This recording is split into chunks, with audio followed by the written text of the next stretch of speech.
بسم اللہ الرحمن الرحیم۔ الہ ایک ہے،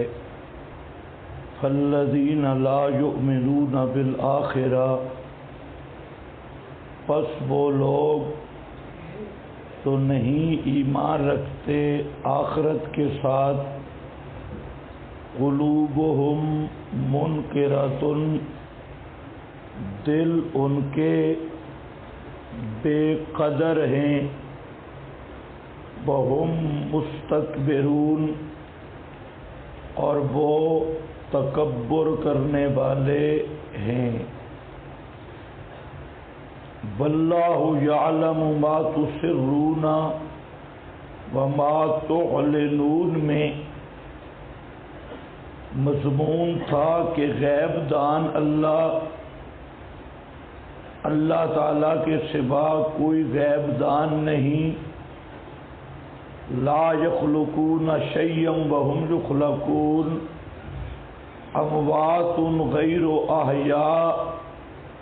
میں مضمون تھا کہ اللہ کے سوا کوئی متصرف ما فوق الاسباب نہیں۔ الہکم الہ واحد میں یہ ثمرہ ہے کہ الہ تمہارا الہ ایک ہے۔ مطلب یہ کہ جب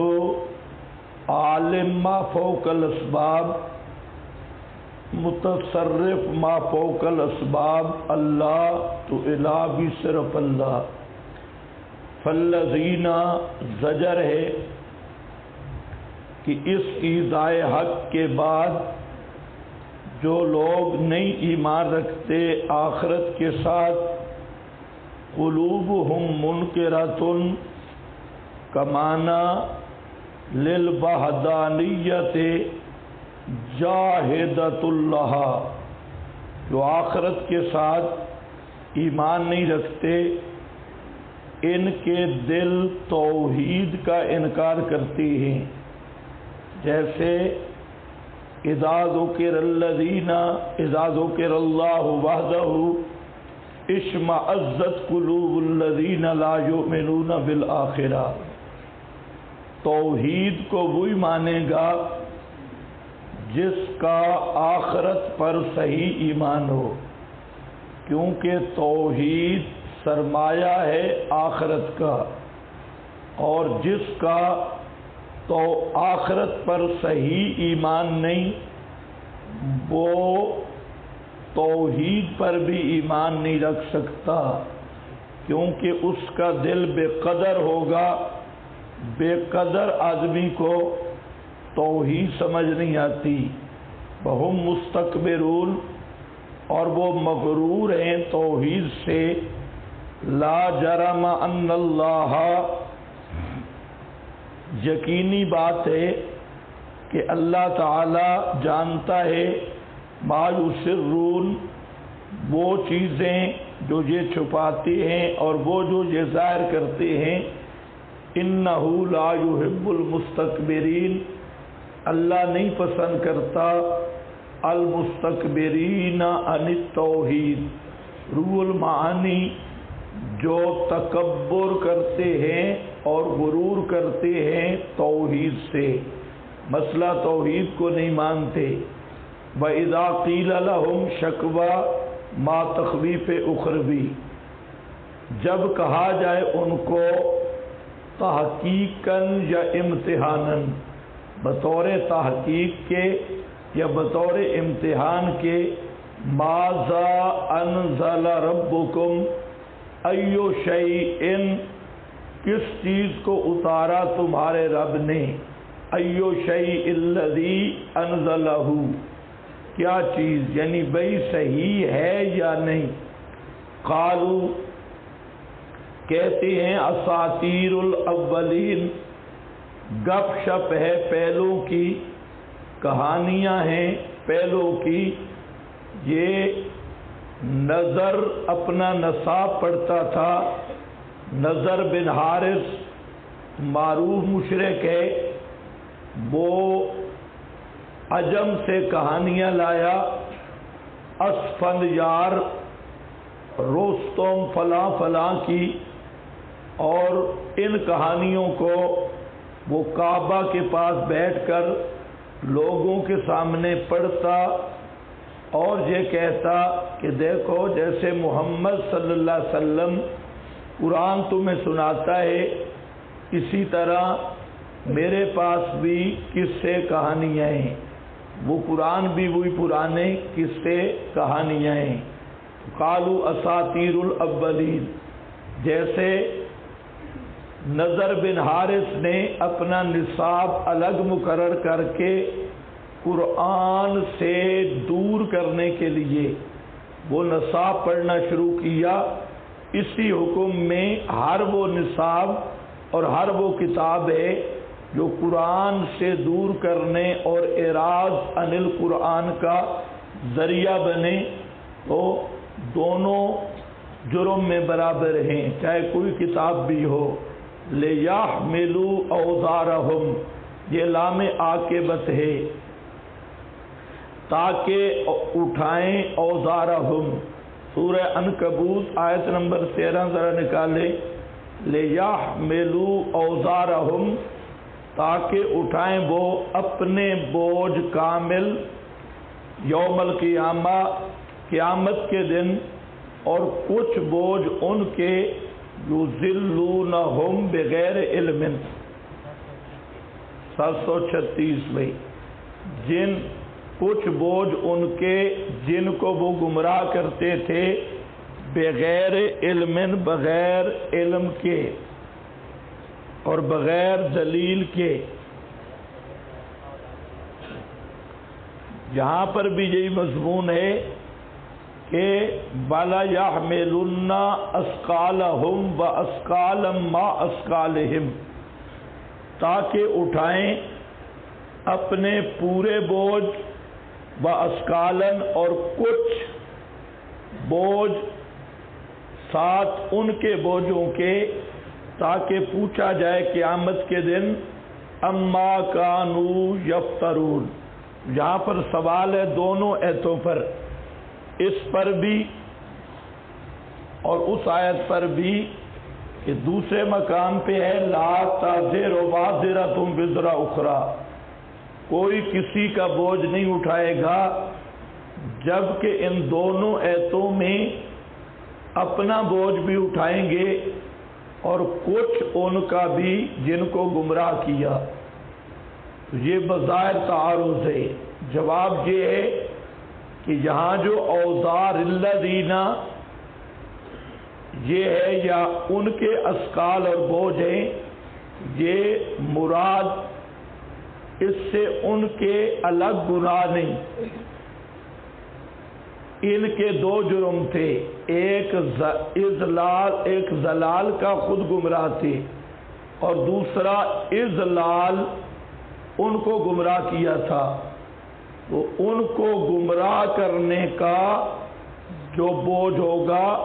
در حقیقت یہ ان کا ہوگا اپنا، لیکن جس طرح خیر کا راستہ دکھانے والا وہ خیر میں شریک ہے، اسی طرح ضلال کا رہنما اور گمراہ کرنے والا اضلال کا مجرم وہ بھی دوسروں کے گناہوں میں حصہ پائے گا۔ یہ ہوگا در حقیقت اس کا اپنا فعل، بغیر علم، بغیر دلیل کے۔ اس پر وہ حدیث ہے عن ابی ہریرہ ان رسول اللہ صلی اللہ علیہ وسلم قال من دعا الی ہدی، جو آدمی ہدایت کی طرف بلائے، کان لہ من الاجر، اس کے لیے اجر ہوگا مثل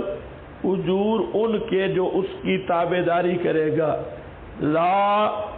ینقص من ذلک من اجورہم شیئا، ان کے اجروں سے کوئی چیز کم نہیں کی جائے گی۔ ومن دعا الی ضلالۃ، اور جو گمراہی کی طرف دعوت دے گا، کان علیہ من الاسم،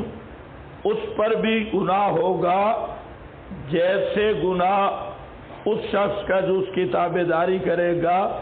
ان کے گناہوں سے کوئی چیز کم نہیں کی جائے گی۔ آثامہم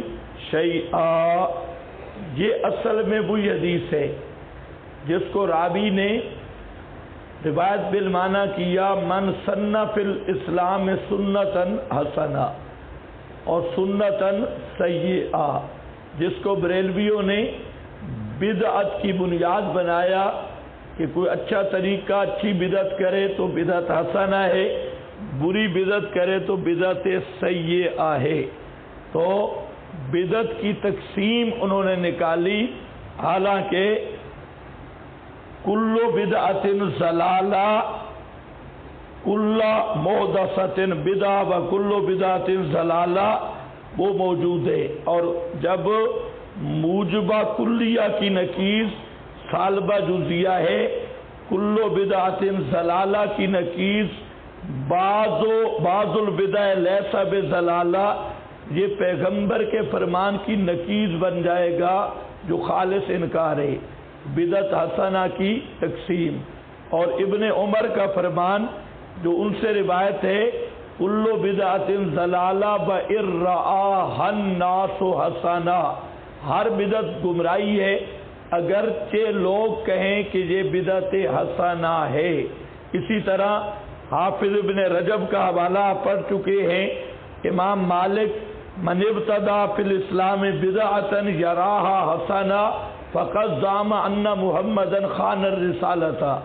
وہ حوالہ بھی امام مالک کا شاطبی نے نقل کیا کہ جو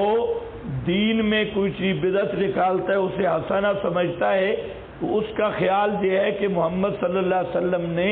رسالت میں خیانت کی ہے اور یہ نیکی تھی آپ نے بتلائی نہیں۔ تو وہ جو حدیث ہے وہ ہے من سن فی الاسلام سنتن حسنہ، بدعتن حسنہ نہیں۔ اور وہی روایت یہ ہے اصل من دعا الی ہدی کان لہ من الاجر، وہ سنتن حسنہ کہہ لو یا ہدن کہہ لو، سنتن حسنہ وہی ہے جو ثابت بالشریعہ ہے، اور سنتن سیئہ وہ ہے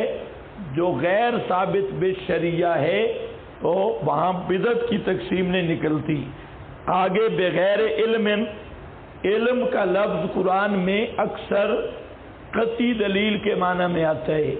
قطعی حجت اور قطعی دلیل۔ یہاں پر بھی بغیر حجت فہو حال من فاعل یضلونہم،